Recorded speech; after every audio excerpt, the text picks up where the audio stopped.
Salut fils et filles du Dieu très haut. Nous sommes la gloire de Dieu en Jésus-Christ. Dieu nous aime, Dieu vous aime. Dieu nous a toujours aimés et il continuera à nous aimer.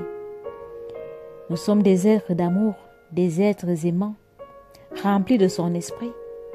De nous-mêmes, nous ne pouvons pas aimer. De nous-mêmes, nous ne pouvons pas faire du bien. C'est pourquoi nous avons le Saint-Esprit. C'est pourquoi il nous a promis le Saint-Esprit. Et il a envoyé ce Saint-Esprit afin qu'il nous conduise dans toute la vérité, dans la justice, dans l'amour, dans la paix, dans la parole du Seigneur Jésus-Christ. Notre Seigneur est bon. Il a pourvu en tout. Alors lorsqu'il nous donne une recommandation, lorsqu'il nous demande de faire quelque chose, il sait que nous avons la capacité de le faire par son esprit qui habite en nous. Parce que seul son esprit est capable de nous révéler le Père et de nous dire ce que le Père attend de nous et de nous conduire de nous et nous amener à faire ce que le Père attend de nous. Parce que l'être humain de lui-même n'a pas cette capacité. L'homme de nature est égoïste, il est méchant, il est haineux, il est mauvais. À cause du péché qui est entré dans l'humanité, il n'en était pas ainsi au commencement. Lorsque Dieu créa le ciel, la terre et toutes choses, dans le livre de Genèse 1, il a dit que tout était parfait. L'homme était parfait en toutes choses parce qu'il nous a fait à sa ressemblance. Ce qui nous a rendus imparfaits, c'est le péché qui est entré dans l'homme et qui a corrompu notre être, notre pensée, notre cœur, notre esprit, notre âme, notre corps. C'est pourquoi nous entraînons avec nous beaucoup de maladies. Nous entraînons avec nous beaucoup de mal, l'iniquité, le péché. Mais nous avons une solution en Jésus-Christ. Par son Esprit Saint qui nous aide, qui nous conduit, qui nous console, qui nous guérit, qui se révèle à nous.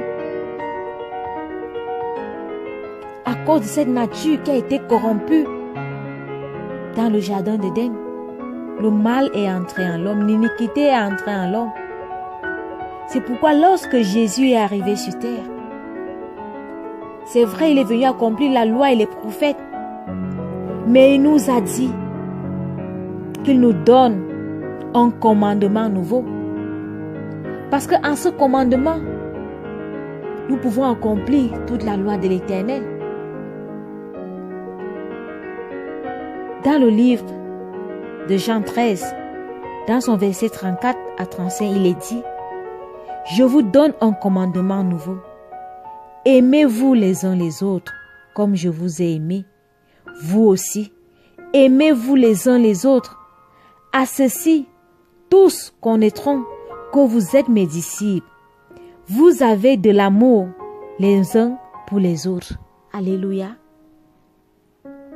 L'amour est le plus grand don que Dieu, notre Père Céleste, nous a donné en Jésus-Christ. C'est pourquoi le Seigneur nous demande aussi en retour d'être des êtres d'amour, des êtres aimants envers nos semblables.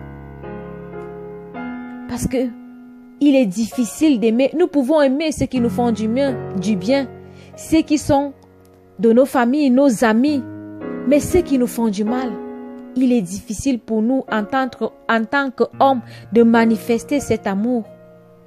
Mais le Seigneur Jésus est venu corriger cela, que c'est possible. Lui-même, qui l'a aimé, nous l'avons humilié, méprisé, insulté, craché dessus, cloué à la croix. Dieu, l'humanité, sa création, l'a traité de la pire des manières. Mais il nous a aimés, il nous a pardonnés. Et il nous demande de faire pareil que lui. D'aimer ceux qui nous font du mal, d'aimer nos semblables. C'est pourquoi il est venu donner un commandement nouveau. D'aimer les autres comme nous nous aimons. D'aimer les autres comme il nous a aimés. C'est en cela qu'on reconnaîtra que nous sommes vraiment les fils du Dieu très haut. que nous sommes les frères de Jésus-Christ en manifestant l'amour les uns envers les autres. Le livre de Matthieu, dans son chapitre 7, au verset 12, dit: tout ce que vous voulez que les hommes fassent pour vous, faites-le de même pour eux, car c'est la loi et les prophètes. Alléluia. Il est clair que l'amour pour les prochains, l'amour pour nos semblables est très important. Lorsque nous allons aimer les autres comme Jésus nous a aimés, nous allons accomplir la loi et les prophètes.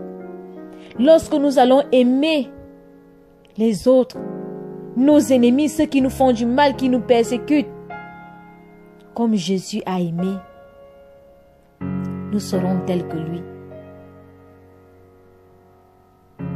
C'est vrai, vous allez dire que ce n'est pas facile d'aimer celui qui t'a fait du mal, celui qui a voulu te détruire, celui qui a ôté la vie à l'un de tes membres. Mais nous avons ôté la vie à Dieu, notre Créateur. Mais il nous a pardonné.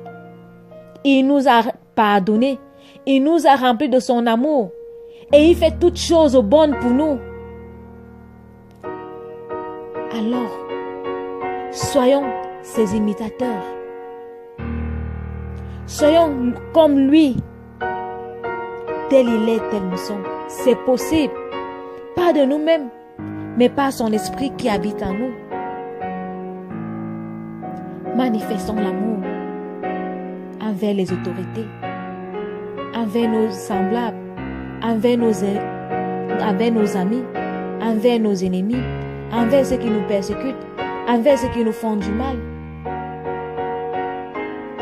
Parfois, ceux que tu crois te persécuter sont en train de t'aider à accomplir ta mission, sont en train de t'aider à t'accomplir toi. Ce n'est pas pour ton mal. C'est vrai, ça fait mal au cœur, ça fait mal à la chair. Mais lorsque tu prends cela avec dignité, avec amour, avec tremblement, crainte de l'Éternel, il en suivra quelque chose de bon, quelque chose de merveilleux. Nous avons fait du mal à notre Seigneur Jésus, mais il en résulte de cela l'humanité a été sauvée, l'humanité a été réconciliée avec le Père Céleste. Le ciel est enfin ouvert à l'humanité parce qu'il a été fermé à cause du péché qui est entré dans le monde. Le mal que les frères de Joseph lui ont fait ont pourvu à leur subsistance lorsque l'enfant est entré dans le monde. Alors, ne prenez pas tout le mal qu'on vous fait comme une fatalité, mais utilisez cela pour grandir, pour chercher la volonté de Dieu, pour voir ce que le Seigneur veut briser en toi, ce que le Seigneur veut faire au travers de cette attitude, au travers de ce comportement qui t'a heurté, qui t'a blessé, qui t'a meurtri. Ce n'est jamais pour ton mal. Parce que sa parole dit, il ne peut pas nous donner des fardeaux au-delà de notre force. C'est un Père d'amour. Et nous sommes des êtres d'amour. Soyons abondamment bénis. Que la gloire revienne à notre Seigneur Jésus-Christ pour l'éternité.